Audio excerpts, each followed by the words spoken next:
सभागृहात आवाज थेट उपमुख्यमंत्र्यांपर्यंत पाठपुरावा। छोट्या व्यापाऱ्यांसाठी नगरसेवक भैया कळसे पुन्हा आक्रमक।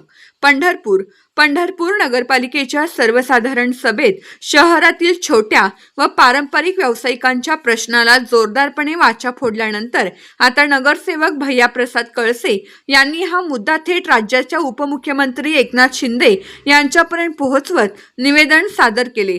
सभागृहातील आवाज थेट मंत्रालयापर्यंत पोहोचवण्याचा प्रयत्न केल्याने या विषयाची चर्चा शहरात चांगलीच रंगली आहे।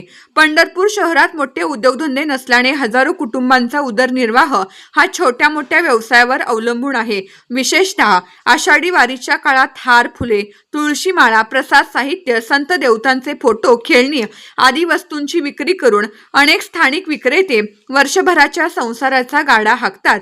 वारीतून मिळालेल्या उत्पन्नातून नगरपालिका कर, वीज बिल, मुलांच्या शिक्षणाचा खर्च तसेच इतर आर्थिक जबाबदाऱ्या पूर्ण केल्या जातात।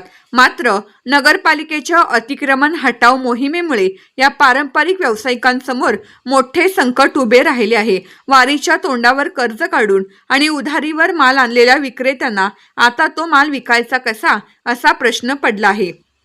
याच पार्श्वभूमीवर उपमुख्यमंत्री एकनाथ शिंदे पंढरपूर दौऱ्यावर असताना नगरसेवक भैया कळसे यांनी त्यांची भेट घेऊन निवेदन सादर केले। स्थानिक पारंपरिक विक्रेत्यांना वारीच्या काळात व्यवसायासाठी आवश्यक ती शिथिलता देण्याची मागणी त्यांनी केली।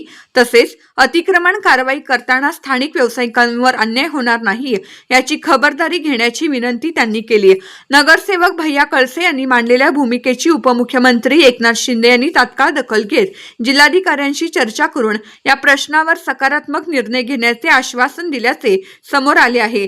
सभागृहात मुद्दा मांडल्यानंतर थेट उपमुख्यमंत्र्यांच्याकडे पाठपुरावा केल्याने छोट्या व्यापाऱ्यांच्या प्रश्नांवर भैया कळसे यांनी सातत्याने भूमिका घेतल्याची चर्चा आता शहरात सुरू झाली आहे।